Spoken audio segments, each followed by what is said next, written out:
información. Información de toda la cosa. Bueno, descubrir la ciudad de Buenos Aires. Ah, está bueno. Que tiene muchas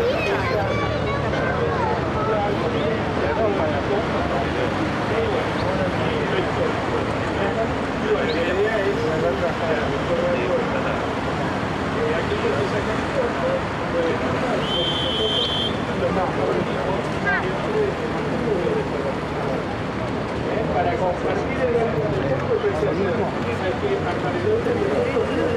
perfecto. Lo había escuchado. Hay que buscar el muro de la coordenada. De nada, sí. En Luchería, digamos. De esa manera queda público el álbum. Bueno, estamos en la plazoleta del Obelisco, conocida a ambos lados del Plaza de la República. Y bueno, este es el centro de la ciudad de Buenos Aires, ¿no? O sea, el Obelisco es la identificación en el mundo de la ciudad. Ahora, ¿cómo surgió esta avenida, primero esta avenida ancha que es la 9 de Julio? ¿Cómo surgió la Diagonal Norte? O sea, ¿por qué están con características especiales y están acá? Pues no son calles, no son avenidas comunes, sino que una es muy ancha y otra es la Diagonal muy ancha. Bueno, esto responde principalmente a un concepto higiénico.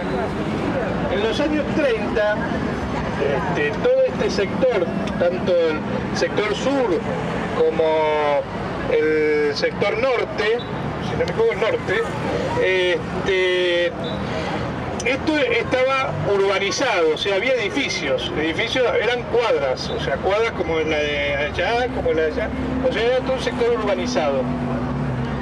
Se encontraron con que esta parte que era muy céntrica, o sea, estamos hablando de los años 20, años 30, era muy céntrico, toda la parte que es Callao para allá, si bien era céntrico, tenía otro tipo de urbe porque eran petit hotel la mayoría en esa época, o sea, eran casas bajas, no eran edificios.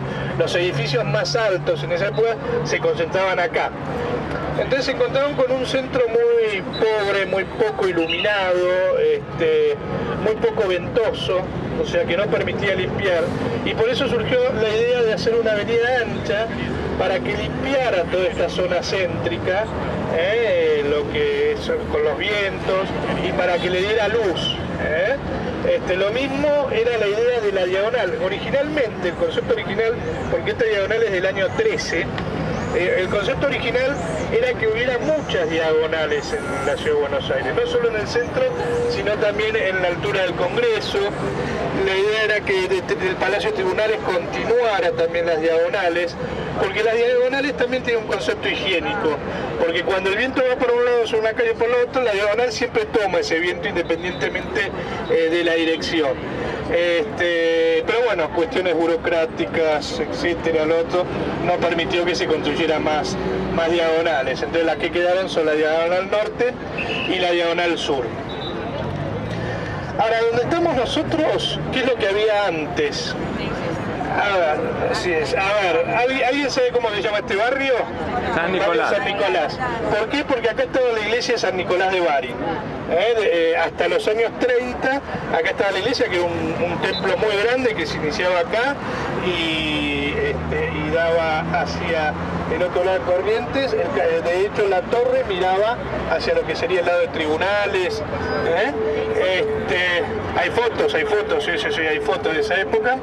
De hecho, el subte convivía con la iglesia, porque la iglesia fue demolida si no es el año 32, es el año 34, pero entre esos 2 años fue demolida. Esa iglesia era una de las iglesias más antiguas de Buenos Aires, primer gran pecado para los historiadores.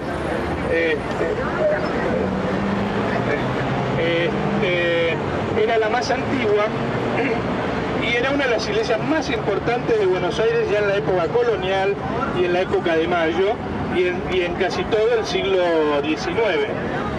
Era un lugar de hechos políticos. De hecho, si ustedes ven la cara que mira hacia el río, o sea, esta cara del obelisco, van a decir van a ver que ahí dice que se izó por primera vez en la torre de la iglesia San Nicolás la bandera nacional. Acá Belgrano hizo por primera vez desde la torre misma, hizo la bandera argentina. Así que era uno de los centros más importantes de la ciudad en ese momento, la iglesia San Nicolás de Bari. A tal punto que competía en cierta medida en tamaños con la catedral misma. O sea, era más grande que la de San Ignacio, más grande que... O sea, era una iglesia muy, muy importante. Una de las curiosidades que tiene esa iglesia es que uno de los párrocos de la iglesia histórico fue Manuel Alberti. Manuel Alberti fue uno de los vocales de la primera junta. Y de hecho, Manuel Alberti fue el primer vocal en fallecer, porque falleció al año, en 1811, de un síncope. Justamente acá falleció, lo encontraron muerto. Y una de las curiosidades es que, bueno, como se estilaba esa costumbre, y a veces se sigue estilando, no ahora tanto ahora, pero hasta los años 30, por se sigue estilando, los párrocos eran enterrados en las iglesias. O al menos los párrocos que tuvieron mucho que ver con la iglesia. Por supuesto, Manuel Alberti era una figura política también, o sea, de importancia política, así que más todavía fue enterrado en esta iglesia.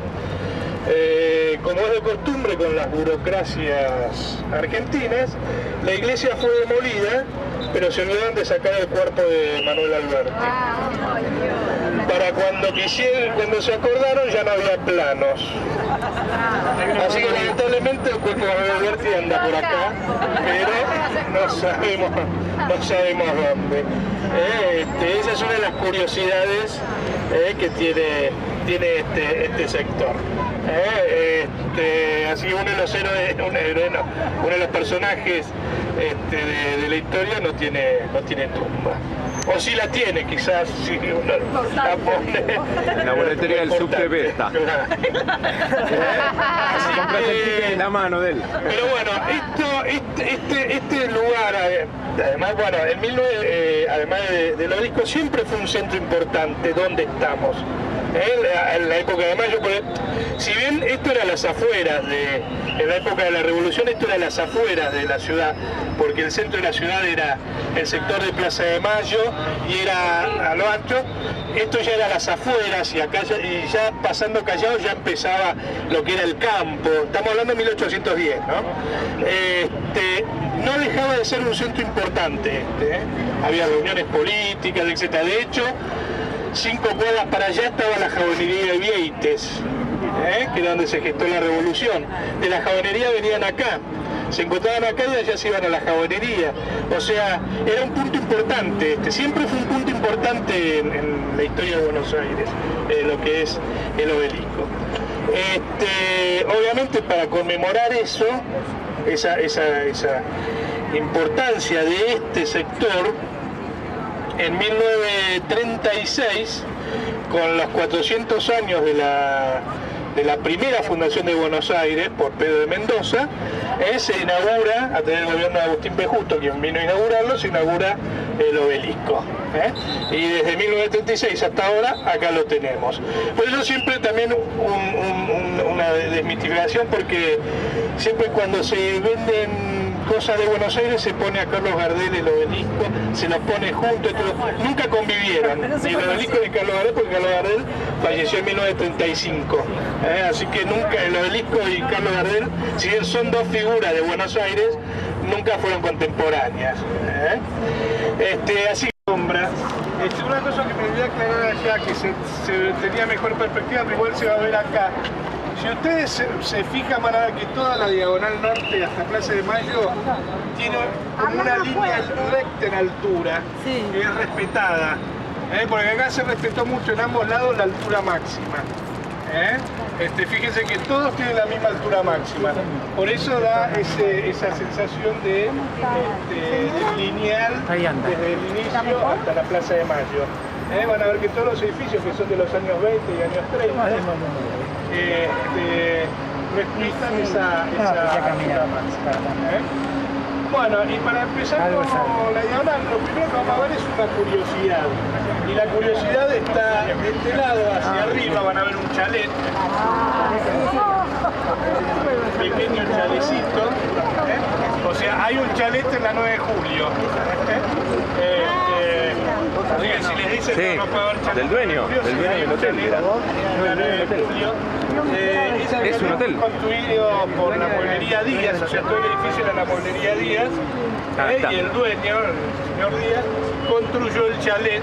Y ese dice que era solo para dormir las siestas. Obviamente. El abuelo de Ricardo Ford. Entonces, y también se cuenta la leyenda, no mito, o sea, este edificio de los años 30,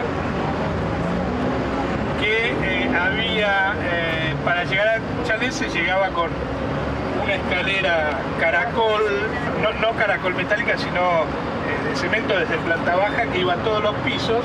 Lo hizo a propósito así para, desde el mismo hueco del caracol, poder llamar a todos los empleados sin necesidad de bajar o algo por el estilo. Así que bueno, es conocido como el chalet de la mueblería Díaz.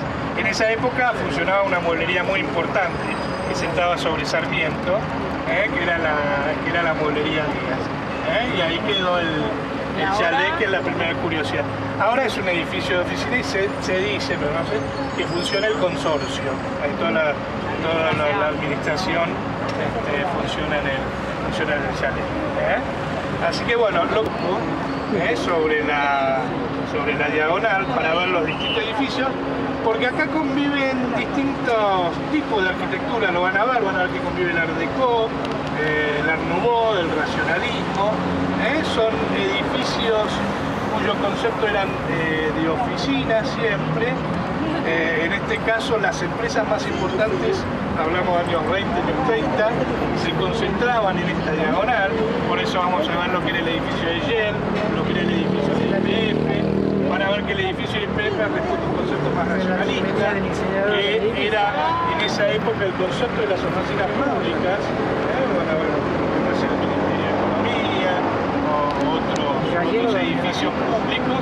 Van a ver que de aquella época van a ver que tienen un concepto más racionalista, y van a ver edificios emblemáticos como los edificios Bensich, o como el Banco de Boston. El Banco de Boston responde a algo más ecléctico que algo más lineal, por decirlo de una manera. Pero en fin, son arquitecturas que conviven en la diagonal norte de los años 20, 30 y algunos 40. Por supuesto, como todo, van a encontrar de repente algún edificio que aparezca. Así que lo que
Le está disputando a Claudia.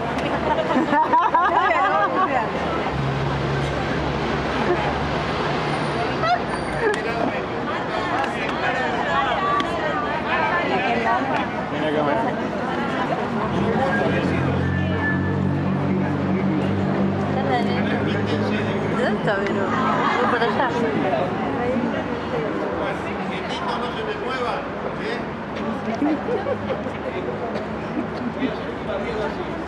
no se mueva, pisándome la cara. Se van a encontrar un cuerpo. ¿Y en qué parte de la cabeza del otro?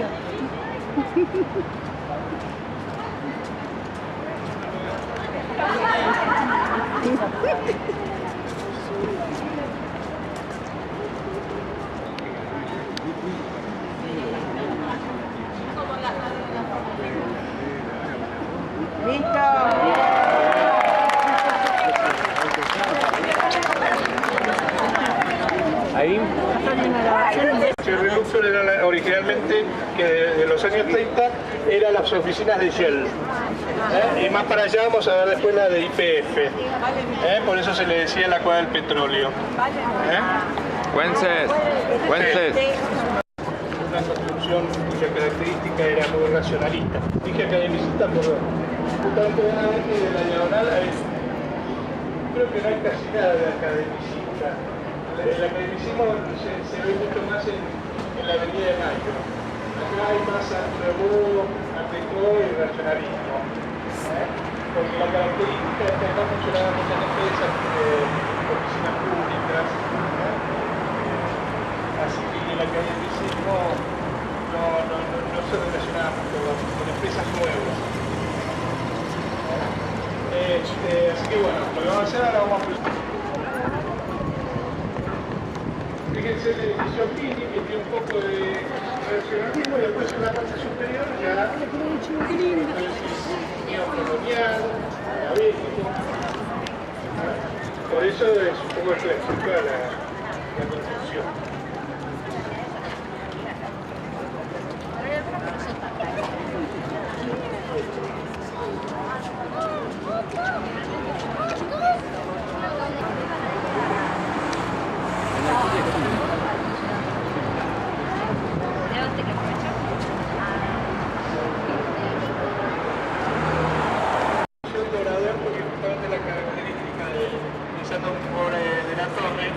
Participar en las oratorias donde se denunciaban las mafias de aquella época, especialmente la mafia de la carne, lo que él decía, la mafia de la carne a través del pacto Roca-Russima. Estamos hablando de los años 30 y de lo cual era objeto de un atentado que falló porque se metió en Sobordavere al venderlo, y claro, en el seno de la nación, y bueno, y murió. Julio del 35 fue el asesinato. 35. Este monumento es de la Cárcova, Carlos I de la Cárcova, que era un famoso escultor que hacía no solo figuras políticas, sino copias de otras obras importantes, la Venus u otras, ¿no? Así que bueno, este de la Cárcova, que es de Lisandro de la Torre, que fue un político santafesino importante en los años 30. Demócrata progresista, correcto. Demócrata progresista. Qué bueno. Perdón. No, nada más, para un comentario. Ahí se daba la famosa sastrería Vega de los hombres. Ahí Casamuñoz. Bueno, ahora seguimos derecho. Ahora vamos a ir por Esmeralda, vamos a hacer 20 metros. Evangélica. ¿Se acuerdan cuando hicimos microcentro que vimos la iglesia anglicana, la catedral anglicana, perdón, que era del siglo XIX? Y cuando fuimos a Paseo de los Cinco vimos la iglesia anglicana también, ahí sobre Cranmer. Bueno, esas eran de los ingleses. Esta es la iglesia evangélica de los alemanes. Esta construcción data de 1860. Para que se den una idea. La construyó Edward Taylor. Edward Taylor era un ingeniero inglés que se hizo famoso acá porque construyó la aduana, que era la aduana nueva, que estaba atrás de la Casa Rosada, que era conocida como la aduana Taylor. Lo que ahora quedó enterrado en la Plaza Colón, que está el semicírculo, y donde está el museo del Bicentenario, que eso era el patio de maniobras. Eso era la aduana Taylor, que la construyó Edward Taylor, un británico que hizo otras construcciones en Buenos Aires y entre ellas construyó la iglesia evangélica, que está hace más de 100 años en la Argentina. ¿Cómo?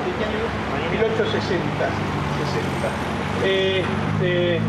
Fíjense cómo a medida de la modernización se van encerrando, ¿no? Se van quedando chicas. Pero bueno, esta es una de las pocas construcciones, junto con la catedral anglicana, de esa época que quedan en pie. Porque en ese sentido los anglicanos son muy de preservar sus templos. También hay una en Corrientes, más nuevo, obviamente está en la avenida Corrientes hay otro, pero bueno, este es uno de los más viejos en Buenos Aires y que sigue en pie, que es la iglesia evangélica del Río de la Plata, que es alemana. La anglicana es inglesa, esta es de los alemanes. Así que bueno, vamos a retomar entonces la diagonal norte y cruzamos la diagonal hacia la otra esquina, y hacemos parada.